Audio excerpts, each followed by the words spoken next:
Hello, Hariom. किरण family में आपका स्वागत है। श्रीमद् भागवत महापुराण पढ़ने जा रहे हैं। श्री गणेशाय नमः। ओम भूर्भुवः स्वः तत्सवितुर्वरेण्यं भर्गो देवस्य धीमहि धियो यो नः प्रचोदयात्।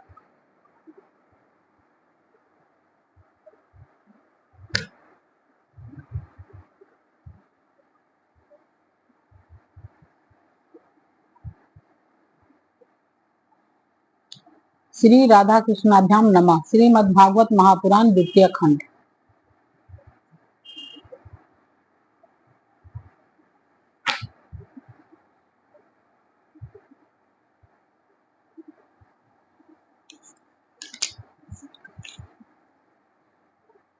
अतः द्वात्रिंशो अध्याय 32वां अध्याय। भगवान का प्रकट होकर गोपियों को संतावना देना। श्री सुखदेव जी कहते हैं, परीक्षित, भगवान की प्यारी गोपियां विरह के आवेश में इस प्रकार भांति भांति से गाने और प्रलाप करने लगे। अपने कृष्ण प्यारे के दर्शन की लालसा से वे अपने को रोक न सकी। करुणाजनक सुमधुर स्वर से फुट फुट कर रोने लगी। ठीक उसी समय उनके बीचों बीच भगवान श्री कृष्ण प्रकट हो गए। उनका मुख कमल मंद मंद मुस्कान से खिला हुआ था।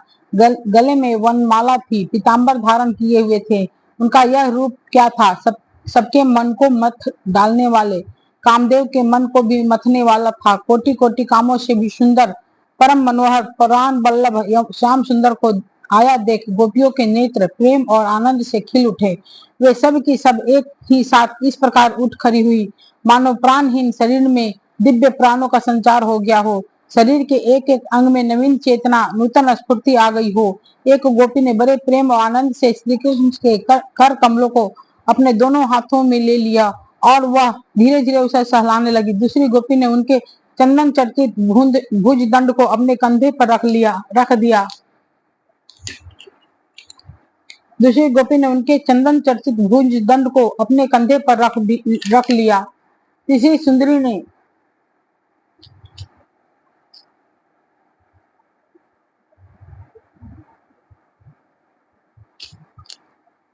सुंदरी ने भगवान को चबाया हुआ पान अपने हाथों में ले लिया। चौथी गोपी, जिसके हृदय में भगवान के विरह से बड़ी जलन हो रही थी, बैठ गई और उनके चरण कमल को अपने वक्ष स्थल पर रख लिया। पांचवी गोपी पढ़ने कोप से विहल होकर भावे चढ़ाकर दांतों से ओठ दबाकर अपना कटाक्ष बाणों से विधती हुई उनकी ओर ताकने लगी। छठी गोपनी अपने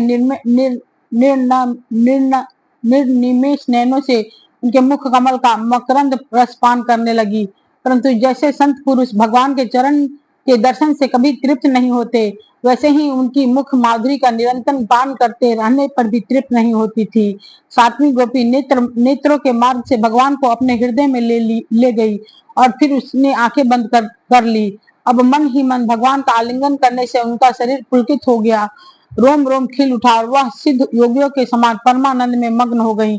परीक्षित, जैसे मुमुक्षु जन परम ज्ञानी संत पुरुष को प्राप्त करके संसार की पीड़ा से मुक्त हो जाते हैं, वैसे ही सभी गोपियों को भगवान श्री कृष्ण के दर्शन से परम आनंद और परम उल्लास प्राप्त हुआ। उनके विरह के कारण गोपियों को जो दुख हुआ था, उनसे वे मुक्त हो गईं और शांति के समुद्र में डूबने उतरने लगीं। परीक्षित, ये तो भगवान श्री कृष्ण अच्युत और एक रस हैं। उनका सौंदर्य और माधुर्य निरतिशय है। फिर भी विरह के व्यथा से मुक्त हुई गोपियों के बीच में उनकी शोभा और भी बढ़ गई। ठीक वैसे ही जैसे परमेश्वर अपने नित्य ज्ञान बल आदि शक्तियों से सेवित होने पर और भी शोभायमान होता है। इसके बाद भगवान श्री कृष्ण ने उन वज्र सुंदरियों को साथ लेकर यमुना जी के पुलिन में प्रवेश किया। उस समय खिले हुए कुंद और मंदार के पुष्पों की सुरभि लेकर बड़ी ही शीतल और सुगंधित मंद मंद वायु चल रही थी और उसकी मार्ग से मतवाले होकर भौरे इधर उधर मंडरा रहे थे। शरद पूर्णिमा के चंद्रमा की चांदनी अपनी निराली ही छटा दिखला रही थी। इसके कारण रात्रि के अंधकार का तो कहीं पता ही नहीं था। सर्वत्र आनंद मंगल का ही साम्राज्य छाया था। वह पुलिन क्या था। यमुना जी ने स्वयं अपनी लहरों के हाथों भगवान की लीला के लिए सुकुमल बालू का रंगमंच बना रखा था। परीक्षित, भगवान श्री कृष्ण के दर्शन से गोपियों के हृदय में इतने आनंद और इतने रस का उल्लास हुआ कि उनके हृदय की सारी आधी भी आधी मिट गई। जैसे कर्म कांड की श्रुतियां उनका वर्णन करते करते अंत में ज्ञान कांड का प्रतिपादन करने लगती है और फिर वे समस्त मनोरथों से ऊपर उठ जाती है, कृत कृत हो जाती है, वैसे ही गोपियां भी पूर्ण काम हो गई। अब उन्होंने अपने वक्ष स्थल पर लगी हुई रोली केसर से चिन्हित ओढ़नी को अपने परम प्यारे सुहृदय कृष्ण के विराजने के लिए बिछा दिया। बड़े बड़े योगेश्वर अपने योग साधन से पवित्र किए हुए हृदय में जिनके लिए आसन की कल्पना करते रहते हैं, किंतु फिर भी अपने हृदय सिंहासन पर नहीं बिठा पाते, वही सर्वशक्तिमान भगवान यमुना जी की रेती में गोपियों की ओढ़नी पर बैठ गए। सहस्र सहस्र गोपियों के बीच में उनसे पूजित होकर भगवान बड़े ही शोभायमान हो रहे थे। परीक्षित, तीनों लोकों में तीनों कालों में जितना भी सौंदर्य प्रकाशित होता है, वह सब तो भगवान के बिंदु मात्र सौंदर्य का आभास भर है। वे उनके एकमात्र आश्रय हैं। भगवान श्री कृष्ण अपने इस अलौकिक सौंदर्य के द्वारा अपनी उनके प्रेम और आकांक्षा को और भी उभार रहे थे। गोपियों ने अपनी मंद मंद मुस्कान, विलासपूर्ण चितवन और तिरछी भवें से उनका सम्मान किया। किसी ने उनके चरण कमलों को अपनी गोद में रख लिया तो किसी ने उनके कर कमलों को। वे उनके संग स्पर्श का आनंद लेती हुई कभी कभी कहती, कितना सुकुमार है, कितना मधुर है। इसके बाद श्री कृष्ण के छिप जाने से मन ही मन तनिक रूठ कर उनके मुंह से ही उनका दोष स्वीकार कराने के लिए कहने लगी। श्री गोपियों ने कहा, नटनागर कुछ लोगों तो ऐसे गोपियों ने कहा, नटनागर कुछ लोग तो ऐसे होते हैं जो प्रेम करने वालों से ही प्रेम करते हैं, और कुछ लोग प्रेम ना करने वालों से भी प्रेम करते हैं, परंतु कोई ना कोई दोनों से ही प्रेम नहीं करते। प्यारे, इन तीनों में तुम्हें कौन सा अच्छा लगता है? भगवान श्री कृष्ण ने कहा, मेरी प्यारी सखियों, जो प्रेम करने पर प्रेम करते हैं उनका तो सारा उद्योग स्वार्थ को लेकर है, लेन देन मात्र है। ना तो उनके मन में सौहार्द हुआ है और ना तो धर्म। उनका प्रेम केवल स्वार्थ के लिए ही है। इसके अतिरिक्त उनका और कोई प्रयोजन नहीं है। सुंदरियों, जो लोग प्रेम न करने वालों से भी प्रेम करते हैं, जैसे स्वभाव से ही करुणाशील सज्जन और माता पिता, उनका हृदय सौहार्द ही तैसीता से भरा रहता है। सच पूछो तो उनके व्यवहार में निश्चल सत्य एवं पूर्ण धर्म भी है। कुछ लोग ऐसे होते हैं जो प्रेम करने वालों से भी प्रेम नहीं करते, न प्रेम करने वालों का तो उनके सामने कोई प्रश्न ही नहीं है। ऐसे लोग चार प्रकार के होते हैं। एक तो वे अपने स्वरूप में ही मस्त रहते हैं, जिनकी दृष्टि में कोई दैत्य भासता ही नहीं। दूसरे वे जिन्हें दैत्य तो भासता है, परंतु जो कृत्य हो चुके हैं, उनका किसी से कोई प्रयोजन नहीं है। तीसरे वो जो जानते ही नहीं कि हमसे कौन प्रेम करता है। और चौथे वे हैं जो जानबूझकर अपना हित करने वाले परोपकारी गुरु तुल्य लोगों से भी द्रोह करते हैं, उनको सताना चाहते हैं। गोपियों, मैं तो प्रेम करने वालों से भी प्रेम का वैसा व्यवहार नहीं करता जैसा करना चाहिए।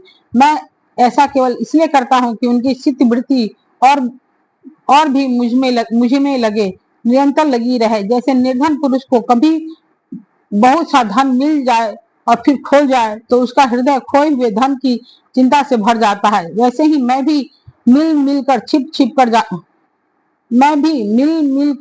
छिप जाता हूँ। गोपियों, इसमें संदेह नहीं कि तुम लोगों ने मेरे लिए लोक मर्यादा, वेद मार्ग और अपने सगे संबंधियों को भी छोड़ दिया। ऐसी स्थिति में तुम्हारी मनोवृत्ति और कहीं न जाए, अपने सौंदर्य और सुहाग की चिंता न करने लगे, मुझ में ही लगी रहे। इसलिए परोक्ष रूप से तुम लोगों से प्रेम करता हुआ ही मैं छिप गया था। इसलिए तुम लोग मेरे प्रेम में दोष मत निकालो। तुम सब मेरी प्यारी हो और मैं तुम्हारा प्यारा हूँ। मेरी प्यारी गोपियों, तुमने मेरे लिए घर गृहस्थी की उन बेड़ियों को तोड़ डाला है जिन्हें बड़े बड़े योगी अति भी नहीं तोड़ पाते। मुझसे तुम्हारा यह मिलन, यह आत्मिक संयोग सर्वथा निर्मल और सर्वथा निर्दोष है। यहाँ आत्मिक संयोग कृष्ण का गोपियों से आत्मिक संयोग है, क्योंकि कृष्ण भगवान 7 वर्ष के ही थे, बाल्यकाल। यदि मैं अमर शरीर से, अमर जीवन से अनंत काल तक तुम्हारे प्रेम, सेवा और त्याग का बदला चुकाना चाहूं तो भी नहीं चुका सकता। मैं जन्म जन्म के तुम्हारा ऋणी हूँ। तुम अपने सौम्य स्वभाव से, प्रेम से मुझे उऋण कर सकती हो, परंतु मैं तो तुम्हारा ऋणी ही हूँ। इति श्रीमद्भागवते महापुराणे परमहंस्यां संहितायां दशम स्कंदे पूर्वाधे रास क्रीडायां गोपी शांतवनं नाम द्वात्रिंशो अध्याय।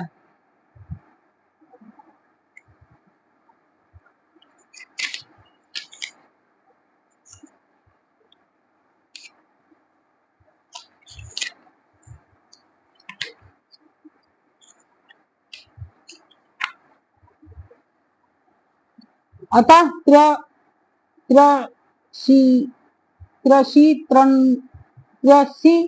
त्रिंशो अध्याय 33वां अध्याय महारस। श्री सुखदेव जी कहते हैं, राजन, गोपियां भगवान की इस प्रकार प्रेम भरी सुमधुर वाणी सुनकर कुछ तो विरहजन्य ताप शेष था उससे भी मुक्त हो गई और सौंदर्य माधुर्य निधि प्राण प्यारे के अंग से अंग सफल मनोरथ हो गई, अंग संग से सफल मनोरथ हो गई। भगवान श्री कृष्ण की प्रेयसी और सेविका गोपियां एक दूसरे की बाह में बाह डाले खड़ी थी। उन स्त्री रत्नों के साथ यमुना जी के पुलिन पर भगवान ने अपनी रसमयी रास क्रीड़ा प्रारंभ कर दी। संपूर्ण योग के स्वामी भगवान श्री कृष्ण दो दो गोपियों के बीच में प्रकट हो गए और उनके गले में अपना हाथ डाल दिया। इस प्रकार एक गोपी और एक कृष्ण, यही क्रम था। सभी गोपियां ऐसा अनुभव करती कि हमारे प्यारे तो हमारे ही पास हैं। इस प्रकार सहस्र सहस्र गोपियों से शोभायमान भगवान श्री कृष्ण का दिव्य रासोत्सव प्रारंभ हुआ। उस समय श्री आकाश में सत्य सत्य विमानों की भीड़ लग गई। सभी देवता अपनी अपनी पत्नियों के साथ वहां आ पहुंचे। रासोत्सव के दर्शन की लालसा से उत्सुकता से उनका मन उनके वश में नहीं था।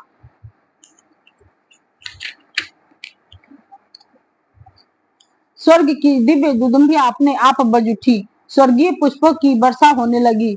गंधर्वगण अपनी अपनी पत्नियों के साथ भगवान के निर्मल यश का गान करने लगे। रास मंडल में सभी गोपियां अपने प्रियतम श्याम सुंदर के साथ नृत्य करने लगी। उनकी कलाइयों के कंगन, पैरों के पाजेब और करधनी के छोटे छोटे घुंघरू एक साथ बज उठे। असंख्य गोपियां थी, इसलिए सबर मधुर ध्वनि भी बड़े ही जोर की हो रही थी। यमुना जी की रमन के रेती पर वज्र सुंदरियों के बीच में भगवान श्री कृष्ण की बड़ी अनोखी शोभा हुई। ऐसा जान पड़ता था मानो अगणित पीली पीली दमकती हुई स्वर्ण मणियों के बीच में ज्योतिर्मयी नीलमणि चमक रही हो। नृत्य के समय गोपियां तरह तरह से ठुमक ठुमक कर अपने पांव कभी आगे बढ़ाती और कभी पीछे हटा लेती, कभी गति के अनुसार धीरे धीरे पांव रखती तो कभी बड़े वेग से, कभी चाक की तरह घूम जाती, कभी अपने हाथ उठा उठाकर भाव बताती तो कभी विभिन्न प्रकार से उन्हें चमकाती, कभी बड़े कलापूर्ण ढंग से मुस्कुराती तो कभी भाव में मटकाती। नाचते नाचते उनकी पतली कमर ऐसी लचक जाती मानो टूट गई हो। झुकने, बैठने, उठने और चलने की फुर्ती से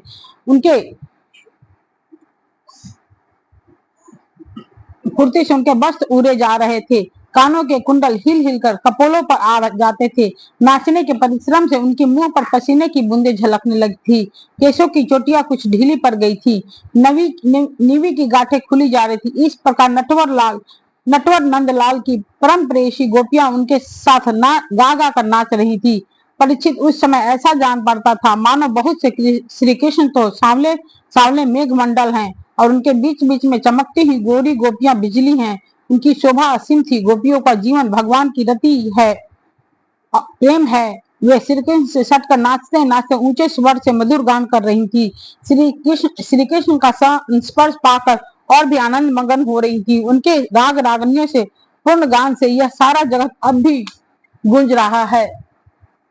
कोई गोपी भगवान के साथ उनके स्वर में स्वर मिलाकर गा रही थी। वह श्री कृष्ण के स्वर की अपेक्षा और भी ऊंचे स्वर से राग गलापने लगी। उसके विलक्षण और उत्तम स्वर को सुनकर वे भी बहुत ही प्रसन्न हुए और वाह वाह करके उसकी प्रशंसा करने लगे। उसी राग को एक दूसरी सखी ने ध्रुपद में गाया। उसका भी भगवान ने बहुत सम्मान किया। एक गोपी नृत्य करते करते थक गई। उसकी कलाइयों से कंगन और चोटियों के से बेला के फूल खिसकने लगे। तब उसने अपने बगल में ही खड़े मुरली मनोहर श्याम सुंदर के कंधों को अपनी बांह से कसकर पकड़ लिया। भगवान श्री कृष्ण ने अपना एक हाथ दूसरी गोपी के कंधे पर रखा था। वह स्वभाव से तो कमल के समान सुगंध से युक्त था ही, उसमें बड़ा सुगंधित चंदन का लेप भी था। उसकी सुगंध से वह गोपी पुलकित हो गई। उसका रोम रोम खिल उठा। उसने झट से उसे चूम लिया। एक गोपी नृत्य कर रही थी। नाचने के कारण उसके कुंडल गिर रहे थे। उसकी छटा से उसके कपोल और भी चमक रहे थे। उसने अपने कपोलों को भगवान श्री कृष्ण के कपोल से छटा दिया और भगवान ने उसके श्री कृष्ण ने कपोल से उसने अपने कपोलों से भगवान श्री कृष्ण के कपोल से छटा दिया। और कोई गोपी नुपुर और करधनी के घुंघरुओं को झनकारती हुई नाच और गा रही थी। वह जब बहुत थक गई तब उसने अपने बगल में भी खड़े श्याम सुंदर के शीतल कर कमलों को अपने दोनों स्तनों पर रख लिया। परीक्षित, गोपियों का सौभाग्य लक्ष्मी जी से भी बढ़कर है। लक्ष्मी जी के परम प्रियतम एकांत वल्लभ भगवान श्री कृष्ण को अपने परम प्रियतम के रूप में पाकर गोपियां गान करती हुई उनके साथ विहार करने लगी। भगवान श्री कृष्ण ने उनके गलों को अपने भुज पास में बांध रखा था। उस समय गोपियों की बड़ी अपूर्व शोभा थी। उनके कानों में कमल के कुंडल शोभायमान थे। अलके घुंघराली अलके कपोलों पर लटक रही थी। पसीने की बूंद झलकने से उनकी मुख की छटा निराली हो गई थी। वे रास मंडल में भगवान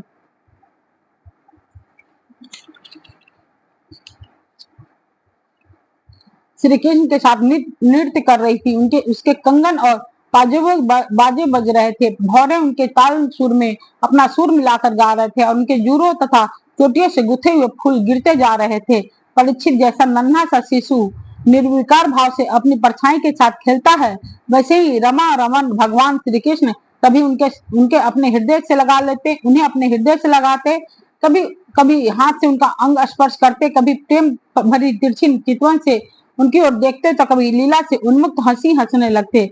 इस प्रकार उन्होंने ब्रज सुंदरियों के साथ कीड़ा की विहार किया। परीक्षित, भगवान के अंगों का संस्पर्श पाकर प्राप्त करके गोपियों की इंद्रियां प्रेम और आनंद से विहल हो गईं। उनके केश बिखर गए, फूलों के हाथ टूट गए और गहने अस्त व्यस्त हो गए। वे अपने केश, वस्त्र और कंचुकी को भी पूर्णतया संभालने में असमर्थ हो गईं। भगवान श्री कृष्ण की यह रास क्रीड़ा देखकर दो स्वर्ग की देवांगनाएं भी मिलन की कामना से मोहित हो गईं और समस्त तारों तथा ग्रहों के साथ चंद्रमा चकित विस्मित हो गए। परीक्षित, यद्यपि भगवान आत्माराम है, उन्हें अपने अतिरिक्त और किसी की भी आवश्यकता नहीं है, फिर भी उन्होंने जितनी गोपियां थी उतने ही रूप धारण किए और खेल खेल में उनके साथ इस प्रकार विहार किया। जब बहुत देर तक गान और नृत्य आदि विहार करने के कारण गोपियां थक गई, तब करुणा में भगवान श्री कृष्ण ने बड़े प्रेम से स्वयं अपने सुगत कर कमलों के द्वारा उनके मुंह पोछे। परीक्षित, भगवान के कर कमल और नख स्पर्श से गोपियों को बड़ा आनंद हुआ। उन्होंने अपने उन कपोलों के सौंदर्य से, जिस पर सोने के कुंडल झिलमिला रहे थे और घुंघरारी लटे अलके लटक रही थी, तथा उस प्रेम भरी चितवन से जो सुधा से भी मीठी मुस्कान से उज्जवल हो रही थी, भगवान श्री कृष्ण का सम्मान किया और प्रभु की परम पवित्र लीलाओं का गान करने लगी। इसके बाद जैसा थका हुआ गजराज किनारों को तोड़ता हुआ हंसियों के साथ जल में घुस कर कीड़ा करता है, वैसे ही लोक और वेद की मर्यादा का अतिक्रमण करने वाले भगवान ने अपनी थकान दूर करने के लिए गोपियों के साथ जल कीड़ा करने के उद्देश्य से यमुना के जल में प्रवेश किया। उस समय भगवान की वर्णमाला गोपियों के अंगों की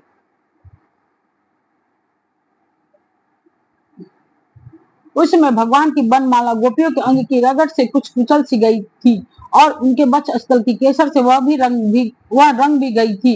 उसके चारों ओर गुनगुनाते हुए भौरे उनके पीछे पीछे इस प्रकार चल रहे थे, मानो गंधर्व राज उनकी कृति का गान करते हुए पीछे पीछे चल रहे हैं। परीक्षित, यमुना जल में गोपियों ने प्रेम भरी चितवन से भगवान की ओर देख देख कर तथा हंस हंस कर उन पर इधर से उधर जल की खूब बौछारें डाली। उन पर इधर उधर जल की खूब बौछारें डाली, जल उलीच उलीच कर उन्हें खूब नहलाया। विमानों पर चढ़े हुए देवता पुष्पों की वर्षा करके उनकी स्तुति करने लगे। इस प्रकार यमुना जल में स्वयं आत्मा राम भगवान श्री कृष्ण ने गजराज के समान जल विहार किया। इसके बाद भगवान श्री कृष्ण वज्र युक्तियों और भौरों की भीड़ से घिरे हुए यमुना तट के ऊपर में गए। वहां वह बड़ा ही रमणीय था। उसके चारों ओर जल और स्थल में बड़ी सुंदर सुगंध वाले फूल खिले हुए थे। उनकी सुवास लेकर मंद मंद वायु चल रही थी। उनमें भगवान इस प्रकार विचरण करने लगे जिससे मद मत गजराज हथनियों के झुंड के साथ घूम रहा हो। परीक्षित, भगवान की वह रात्रि जिसके रूप में अनेक अनेक रात्रियां पूंजीभूत हो गई थी, बहुत ही सुंदर थी। चारों ओर चंद्रमा की बड़ी सुंदर चांदनी छिटक रही थी काव्यों में शरद ऋतु की जिन रस सामग्रियों का वर्णन मिलता है उन सभी से वह युक्त थी। उसमें भगवान श्री कृष्ण ने अपनी प्रेयसी गोपियों के साथ यमुना के पुलिन यमुना जी और उनके उपवन में विहार किया। यह बात स्मरण रखनी चाहिए कि भगवान सत्य संकल्प हैं। यह सब उन चिन्मय संकल्प की चिन्मयी लीला है और उन्होंने इस लीला के में काम भाव को, उसकी चेष्टाओं को तथा उसकी क्रियाओं को सर्वथा अपने अधीन कर रखा था। उन्हें अपने आप में कैद कर रखा था। राजा परीक्षित ने पूछा, भगवान भगवान भगवान भगवान श्री कृष्ण सारे जगत के एकमात्र स्वामी हैं। उन्होंने अपने अंश श्री बलराम जी के सहित पूर्ण रूप में अवतार ग्रहण किया था। उनके अवतार का उद्देश्य ही यह था कि धर्म की स्थापना हो और अधर्म का नाश हो। ब्राह्मण वे धर्म मर्यादा के बनाने वाले, उपदेश करने वाले रक्षक थे। फिर उन्होंने स्वयं धर्म के विपरीत पर स्त्रियों का स्पर्श कैसे किया? मैं मानता हूँ कि भगवान श्री कृष्ण पूर्ण काम थे। उन्हें किसी भी वस्तु की कामना नहीं थी। फिर भी उन्होंने किस अभिप्राय से निंदनीय कर्म किया? परम ब्रह्मचारी मुनीश्वर, आप कृपा करके मेरा यह संदेह मिटाइए। श्री सुखदेव जी कहते, सूर्य, अग्नि आदि ईश्वर समर्थ कभी कभी धर्म का उल्लंघन और साहस का काम करते देखे जाते हैं, परंतु उन कामों से उन तेजस्वी पुरुषों को कोई दोष नहीं होता। देखो, अग्नि सब कुछ खा जाता है परंतु उन पदार्थों के दोष से लिप्त नहीं होता। जिन लोगों में ऐसी सामर्थ्य नहीं है उन्हें मन से भी वैसी बात नहीं सोचनी चाहिए। शरीर से करना तो दूर रहा, यदि मूर्खता बस कोई ऐसा काम कर बैठे तो उनका नाश हो जाता है। भगवान शंकर ने हलाहल विष पी लिया था, परंतु कोई दूसरा पिए तो जल का भस्म हो जाएगा। इसलिए इस प्रकार के जो शंकर आदि ईश्वर हैं, अपने अधिकार के अनुसार उनके वचन को ही सत्य मानना, उसी के अनुसार आचरण करना चाहिए। उनके आचरण का अनुकरण तो कहीं कहीं ही किया जाता है। उनके आचरण का अनुकरण तो कहीं कहीं ही किया जाता है। इसलिए बुद्धिमान पुरुष को चाहिए कि उनका जो आचरण के उपदेशों के अनुकूल हो, उसी को जीवन में उतारे। परीक्षित, वे सामर्थ्यवान पुरुष अहंकारहीन होते हैं। शुभ कर्म करने में उनका कोई सांसारिक स्वार्थ नहीं होता। अशुभ करने में अनर्थ नहीं होता, नुकसान नहीं होता। ये 7 वर्ष के थे फिर भी पर स्त्रियों के साथ नृत्य किया था।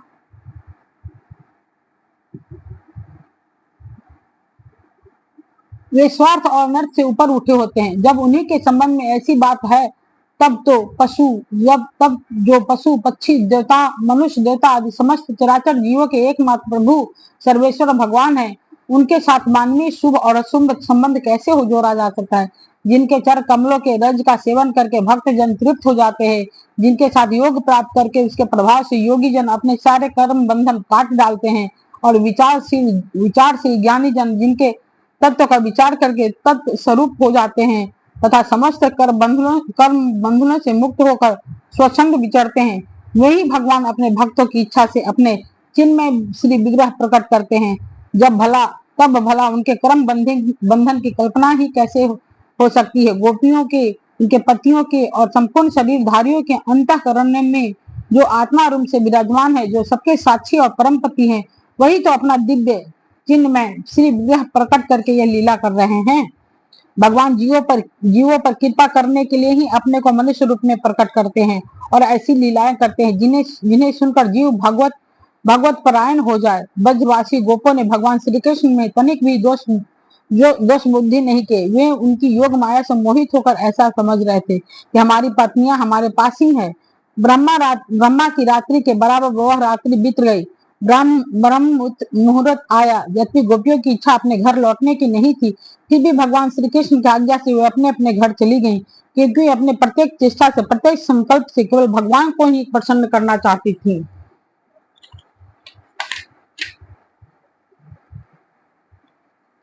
परीक्षित, जो धीर पुरुष वज्र युक्तियों के साथ भगवान श्री कृष्ण के इस चिन्मय रास विलास को श्रद्धा के साथ बार बार श्रवण और वर्णन करता है, उसे भगवान के चरणों में पराभक्ति की प्राप्ति होती है और वह बहुत ही शीघ्र अपने हृदय के रोग काम विकार से छुटकारा पा जाता है। उसका स्वभाव काम भाव सर्वदा के लिए नष्ट हो जाता है।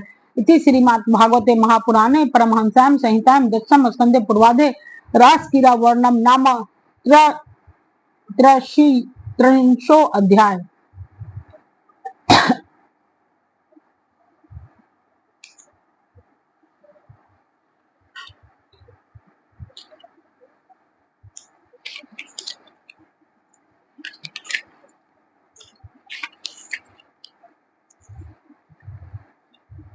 अतः चतुर्षी त्रंशो अध्याय, कल पढ़ेंगे 34वां अध्याय।